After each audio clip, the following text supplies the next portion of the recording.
episódio 10 da série Mulheres de Quarto. Algumas turbulências na nossa vida, elas são necessárias. E na palavra de Deus nós encontramos várias menções, nós encontramos vários respaldos, vários indícios de que as turbulências são necessárias.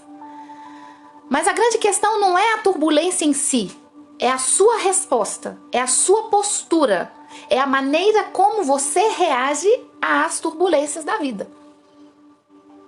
O salmista, no capítulo 37 do livro de Salmos, e eu vou utilizar hoje a versão A Mensagem.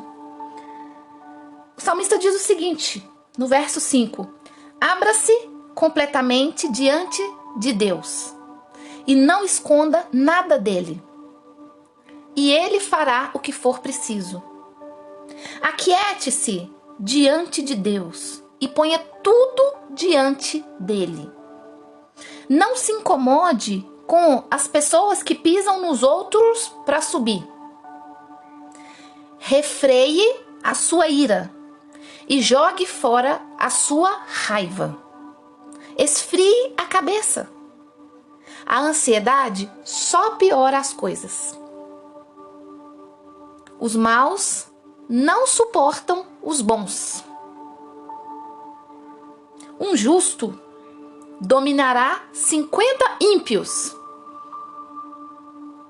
pois os ímpios são um fracasso moral. Os justos contam com a força de Deus. Deus observa atentamente as pessoas decentes. E o que elas fazem não será esquecido tão cedo. Em tempos difíceis, eles se manterão com a cabeça erguida. Mesmo com as prateleiras vazias, estarão satisfeitos. Os ímpios pegam emprestado e não devolvem, mas o justo faz doações. O homem abençoado por Deus consegue tudo no final. O homem fiel caminha de acordo com Deus. Ele é feliz. E o seu caminho é conhecido por Deus. Se ele cair, não vai ficar muito tempo no chão, porque ele se apoia nos braços de Deus. Antes eu era jovem e agora eu sou um velho de barbas grisalhas. Mas nem uma única vez eu vi um homem temente a Deus ser abandonado e os seus filhos perambulando sem rumo pelas ruas. Eu vou parar por aqui a leitura. O salmo ele é um pouquinho grande. E eu separei aqui alguns versos para nossa meditação, para o nosso deleite, para o nosso banquete de conteúdo nessa manhã. Aqui o salmista Davi, e lembre, nem todos os salmos são de Davi.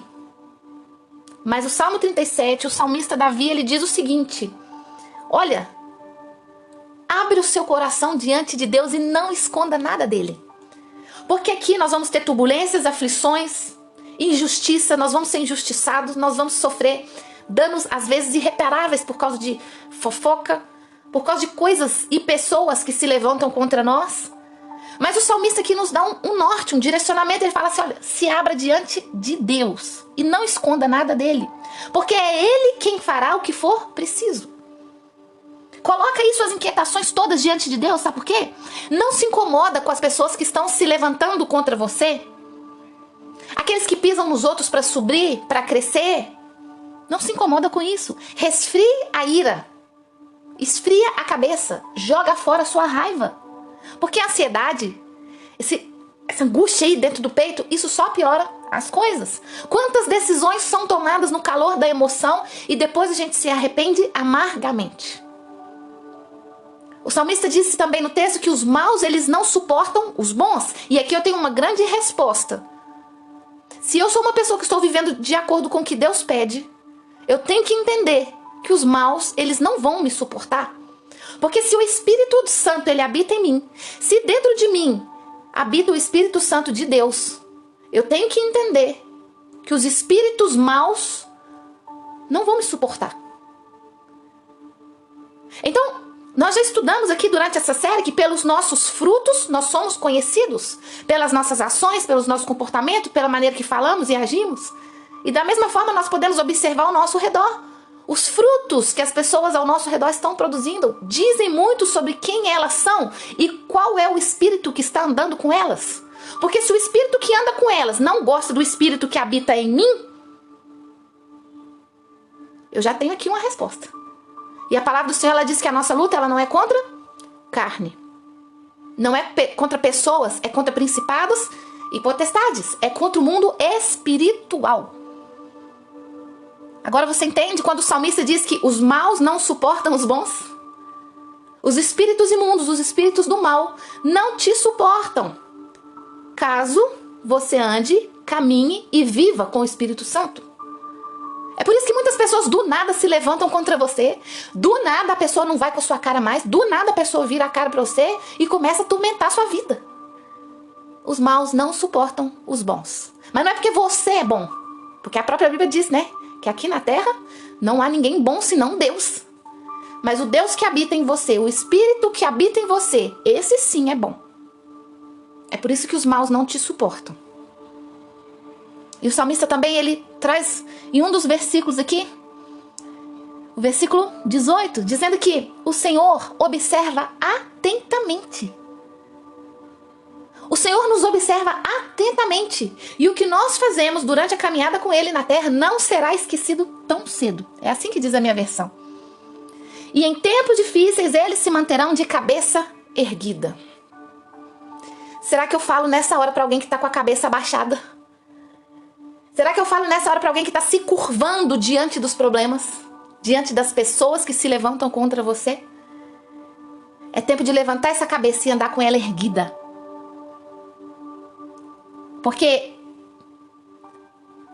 a pessoa que caminha com o Senhor, o comportamento dela é diferente. E é isso que nós vamos aprofundar agora. É sobre ter um comportamento de tubarão. É ter um comportamento de águia. É sobre agir como um leão. E não como um coelhinho frágil que qualquer coisa, um ratinho, que qualquer coisa é uma ameaça. Qualquer coisa te ofende. Qualquer coisa te deixa assustada, com medo. E você fica ali no cantinho com medo. Daqui a pouco alguém vai me atacar. Não. Se eu tenho a palavra de Deus, se eu tenho as promessas de Deus aqui liberadas na minha vida, se eu sou uma pessoa que busca, se eu sou uma pessoa que caminha com o Espírito Santo, a minha postura é diferente. E uma mulher convicta em oração, um homem convicto em oração. Ah, meu amigo, não é qualquer coisa que derruba essa pessoa. Não mexa com uma mulher convicta em oração. Porque uma mulher convicta em oração, ela é realmente convicta. Ela é convicta de que quando alguma coisa ou alguém vier contra ela, ela vai cair de joelho no chão. E a sua convicção é tanta. Ela tem tanta certeza que Deus vai lutar essa guerra para ela. Ela tem tanta certeza que Deus vai se levantar ao seu favor, que ela não perde tempo batendo boca. Ela é convicta no joelho. Ela é convicta no secreto. Ela é convicta na oração. Ela não vai bater boca. Ela vai convicta pro joelho. E aí pode vir o que for, ela não quer ganhar no braço. Ela não quer ganhar no gogó. Ela ganha na oração. Ela não quer ganhar quem grita mais alto. Ela quer ir pro joelho. Não mexa com uma mulher convicta em oração. Você vai perder. E vai perder feio. As mulheres convictas na oração, elas são bem posicionadas. Elas estabelecem governo. É aquela pessoa que chega, quando ela chega num ambiente, ela carrega uma autoridade, ela carrega governo. O jeito de andar é até diferente. Mas isso não é mérito dela. É de quem anda com ela. O medo não governa a pessoa convicta em oração. Os problemas não governam essa pessoa. Mas é ela quem governa os problemas. É ela quem governa a situação. O inimigo pode até tentar armar algo contra a sua vida. O inimigo pode até tentar te desestabilizar, te desestruturar, te deixar frágil, sensível, sensibilizada. Mas se o inimigo ou qualquer outra pessoa na face da terra mexer com você, Você precisa entender que se você estiver convicto na oração e no joelho, você resolve qualquer problema. Corre para Deus. O problema é que as mulheres convictas, elas oram. Mas tem as mulheres convencidas. As mulheres convencidas, elas acham que elas têm comunhão com Deus e não têm. As mulheres convencidas acham que correm para Deus quando vem um problema, uma dificuldade. Elas acham que caminham com o Espírito Santo. Elas acham que elas estão cheias de Deus. Elas acham que elas conseguem vencer qualquer problema. Só que os seus frutos revelam que é exatamente o contrário. Alguém se levantou contra mim, eu vou na mesma proporção. O tolo se levantou contra mim, eu vou tola igual. Eu desço do salto, desço no nível dele e eu vou bater de frente. Eu vou bater boca, eu vou na força do meu braço. Essas são as convencidas. E são opostos das convictas. Às vezes, querida, a melhor resposta é você não falar nada. É silêncio. É você exercitar sua fé, mesmo que ninguém ao seu redor esteja crendo. É você esperar em Deus, mesmo que ninguém esteja esperando. É você confiar que Deus está lutando essa guerra ao seu favor. E que essas pessoas que se levantam contra você, o que é delas está guardado. Daqui a pouco eu vou falar sobre isso. Mas a mulher convicta na oração, ela crê, ela acredita, mesmo que ninguém ao seu redor esteja acreditando. E talvez Deus esteja dizendo para alguém agora, menos palavra e mais fé. Menos discussão e mais fé. Menos bate-boca e mais fé. Fecha essa boca. A sua boca está matando pessoas. A sua boca pode estar matando sonhos. A sua boca pode estar amaldiçoando a sua própria vida. Porque cada vez que você abre essa boca sem sabedoria, isso se volta contra você. Nós temos que ter cuidado com as nossas palavras, porque a palavra diz que todas as coisas foram criadas através da palavra. O Senhor falou e as coisas foram criadas. As nossas palavras, elas têm poder. Nós precisamos ter cuidado com isso. E vai ter um momento da nossa vida que a gente precisa escolher entre viver a minha vida do jeito que eu quero, falando o que eu quero, brigando com os outros, fazendo e acontecendo, não levando desaforo para casa, não aceitando qualquer... Entende? Vai ter um momento que eu vou precisar escolher entre viver a vida do meu jeito, fazendo as minhas vontades, atendendo os desejos da minha carne. Bateu, levou. Comigo é assim, irmão. É tiro, porrada e bomba, como fala a irmã Ludmila, né? Mas eu vou ter que escolher entre viver do meu jeito, agindo e reagindo do jeito que eu quero, ou fazer e viver a vontade de Deus. Uma coisa não é compatível com a outra. E só existem esses dois grupos.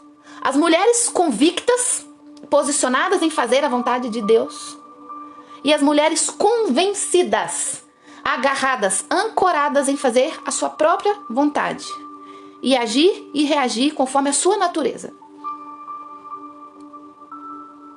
E o porquê disso, Thalita? Por que esse assunto? Porque isso é emergencial. Nós não estamos sabendo nos relacionar. Nós não estamos sabendo nos relacionar com as pessoas. E às vezes o nosso inimigo ele vai estar infiltrado no meio de nós. Na nossa família, na nossa parentela, na nossa igreja, no nosso trabalho. Nós precisamos aprender a conviver com o nosso inimigo. E eu não estou falando apenas de Satanás agora. Eu não estou falando apenas do adversário. Eu não estou falando apenas de diabo. Muitas vezes vai estar infiltrado no meu meio, no meu convívio social, pessoas que me odeiam, pessoas que querem o meu mal, pessoas que não me suportam, pessoas que não aguentam ouvir nem a minha voz, pessoas que estão a todo momento querendo que eu caia, pessoas que querem a todo momento te ver lascada, ralada, afundada, sangrando no fundo do poço. E aí você pensa, mas eu sou uma pessoa tão boa. Eu não faço nada contra ninguém. Eu não faço mal contra ninguém. Por que está se levantando contra mim? É porque o espírito que está em você não é compatível com o espírito que anda com ela. Simples. Os maus não suportam os bons. A As trevas, ela nunca vai combinar com a luz. O ambiente que você acende uma luz, a treva vai embora. Uma casa pode estar toda apagada, se você acende uma única lâmpada, vai iluminar. Não tem como. Quando alguém que carrega a luz chega, as trevas têm que sair. Não é compatível. É por isso que a pessoa cisma com sua cara do nada. Para pra pensar. A sua guerra não é contra a carne. Só que existe, se você virar mais uma folha da sua Bíblia, o salmista, agora no capítulo 38, ele diz o seguinte, capítulo 38, versículo 9. Ele diz: Senhor, meus desejos estão diante de ti. Os meus gemidos são para ti uma história antiga. E o meu coração está a ponto de explodir. Aqui o salmista abre o coração para Deus e fala: Senhor, essa história já virou uma novela. Já tem tempo que eu tô orando. Já tem tempo que eu tô te contando essas coisas. Isso é uma história antiga, o senhor já conhece tudo. Mas eu tô falando aqui de novo. Porque o meu coração, ele tá a tempo de explodir.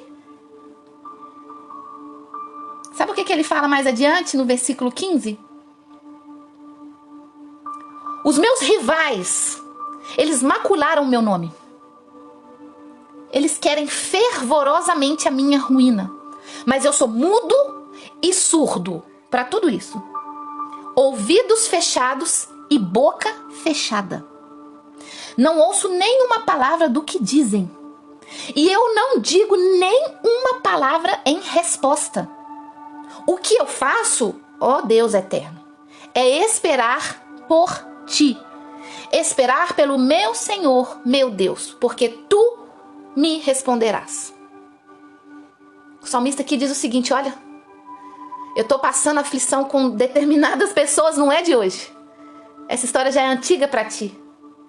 Só que eu vim aqui contar que eu permaneço firme. Eu estou permanecendo mudo e surdo para aqueles que se levantam contra mim. Eu estou com a boca fechada. Eu não perco meu tempo respondendo o tolo. E eu estou com meu ouvido fechado. Eu finjo que não escuto. Eu finjo que não vejo as provocações. Eu finjo que não vejo os insultos, as fofocas. O que eu faço, ó Deus eterno, é esperar por ti. Será que você está lutando essa guerra na força do seu braço? Saiba que você está usando a arma errada. Eu não respondo o tolo. Eu não desço a nível do tolo. Eu deixo o tolo no vácuo. Eu deixo o tolo falando sozinho. Eu não dou confiança. Se você voltar à sua Bíblia, as páginas, agora no capítulo 23, o salmista, ele diz algo que durante muitos anos ficou no meu coração e eu falava: Senhor, eu preciso entender isso. Senhor, eu preciso entender isso. Porque aqui no Salmo 23, o salmista diz o seguinte: preparas uma mesa perante mim, na presença dos meus inimigos. E quando eu lia isso, eu falava: quem tem prazer de comer perto do inimigo? Quem tem apetite para se alimentar com o inimigo te olhando? Quem vai ter o prazer de comer um prato de comida sabendo que ele está rodeado ali de pessoas que odeiam, que querem o mal dele? E eu falava: Senhor, eu preciso entender isso. E nessa versão, a mensagem, esse mesmo texto diz o seguinte: olha, tu me serves um jantar completo na cara dos meus inimigos. E um dia o Senhor me respondeu. É muito interessante quando um filho está sentado à mesa com o pai. Porque o pai tem prazer de ver o filho comer. E a gente prepara ali uma mesa bonita para os filhos comerem. E a gente fica feliz dele comer com gosto, dele gostar do sabor da comida e ele querer repetir. Quando eu entendi isso, eu fiquei maravilhada, mas eu falei: Senhor, por que esse banquete ele é servido na presença dos meus inimigos? Sabe por quê? Porque o que mais confronta aqueles que te perseguem, o que mais irrita aqueles que te perseguem, é ver o banquete que Deus prepara para os filhos, numa medida transbordante. O que mais vai irritar seu inimigo é ver a abundância na sua vida. E não apenas de pão. A abundância da graça. A abundância do amor de Jesus. A abundância do testemunho de Jesus. A abundância de frutos. Prosperidade, por que não? Fala-se muito pouco hoje sobre prosperidade. E não há nada de errado nisso. Um Deus que é dono de tudo. Que está preparando um lugar para nós morarmos e até as ruas é de ouro lá. Porque ele não iria querer prosperar os filhos. Mas o salmista diz que vai ter tanta abundância na mesa que o inimigo ele vai ficar olhando. Ele vai ficar olhando o seu relacionamento com Deus, aquela conversa olho no olho, a comunhão com o Pai. Isso mata qualquer inimigo. Não é na força do seu braço que você tem que vencer essas batalhas. Porque a palavra do Senhor diz que Ele vai preparar um banquete para você comer, assentado à mesa com abundância, fartura e tudo de bom que vem de Deus. E os seus inimigos vão só olhar o que Deus está fazendo na sua vida. Seus inimigos vão ter que engolir seco as maravilhas, a abundância de Deus na sua vida. Seus inimigos vão ter que tolerar. Seus inimigos vão ter que engolir. Que é um castigo pior que esse. Só que assentar à mesa com o Pai envolve renúncia. Assentar à mesa com o Pai, desfrutar do banquete, desfrutar da abundância, olhar, comer, digerir, desfrutar, olhando nos olhos do Pai, envolve renúncia. Eu não posso viver do meu jeito. Eu não posso agir e reagir do meu jeito. Isso aqui é promessa de Deus para a nossa vida, mas não é qualquer um que vai acessar. Eu tenho que matar minha natureza. E a minha natureza é ruim. Ela é carnal. Nós somos filhos de Israel. A gente quer reclamar, a gente quer fofocar, a gente quer ficar bravo, a gente quer descer a mão, quer descer a porrada, quer descer do salto, quer fazer, quer acontecer. E Deus te fala, tá tudo errado. Você precisa de ser uma pessoa convicta e não convencida. Porque o crente que anda de acordo com a palavra de Deus, ele não é convencido, ele não pode. Não tem como. Querido, isso tem que mexer com você. Isso tem que abalar a sua estrutura. Essa cena do banquete, você tem que imaginar isso na sua cabeça quando um inimigo se levantar contra você. Quando uma pessoa se levantar com você, você tem que imaginar na sua cabeça a cena do banquete. Você se sentado à mesa com Deus, desfrutando.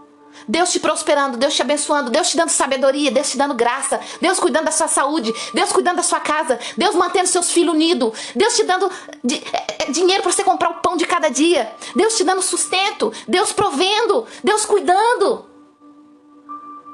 O inimigo não pode desfrutar disso. O seu inimigo, ele não pode desfrutar disso, porque o espírito que anda com ele não é compatível com o espírito de Deus. Sentar à mesa é o ápice da intimidade de uma família. A família que não senta à mesa, a família que não come ali olhando os olhos, queridos, não é sobre a refeição. Não é sobre o tipo de comida que tem ali, é sobre a comunhão. É a comunhão com o Pai à mesa. Você precisa entender isso. O mundo seria um lugar muito melhor para viver se as pessoas entenderem que eu não preciso devolver na mesma moeda quem me ofendeu, quem me atacou, quem me feriu, quem se levantou contra mim. Eu preciso acreditar na promessa. Porque eu vou ter que ver o olhar dos meus inimigos todos. Eu vou ver todos eles contemplando a minha vitória. Eu vou ter que olhar o olhar deles, vendo eu crescer em Deus, vendo eu amadurecer em Deus, vendo eu desenvolver em Deus. E quando eu me desenvolvo, cresço e amadureço em Deus, Deus também me prospera em todas as áreas da minha vida. Familiar, relacionamento, negócios, financeiro, tudo. É consequência do relacionamento à mesa com Deus. Mas eu preciso levar a sério as palavras do salmista. Chega. Chega de ser tola. Nós estamos quase caminhando para o fim da série Mulheres de Quarto. E não se engane, não é uma série para mulheres exclusivamente. Não é uma série para mulheres. Eu tenho um pouco mais de admiração pelas mulheres. Eu costumo ministrar mais para mulheres. Mas esta palavra, como todas as outras da série, é para os homens também. Nós precisamos sair dessa posição de convencidos. Nós achamos que somos cristãos. Nós achamos que andamos como o coração de Deus, conforme o coração de Deus. Nós achamos que estamos vivendo de acordo com o que Deus pede, mas talvez nós estamos só convencidos. Porque o crente, quando ele é convicto, ele mata a sua natureza todos os dias para viver a natureza de Deus. Pense antes de falar. Pense antes de reagir. Pense muitas vezes antes de dar o troco. Pense muitas e muitas vezes antes de devolver na mesma moeda. Entrega o seu inimigo todos os dias, incansavelmente, para Deus. Porque o fim, ele é melhor que o começo. A Bíblia diz assim: o fim de todas as coisas é melhor que o começo. E o fim dos seus inimigos vai ser contemplando o lugar de honra que Deus vai te colocar. Grava bem isso. Seus inimigos vão contemplar o lugar de honra que Deus vai te colocar. Recebe essa palavra em nome de Jesus. E que Deus te abençoe.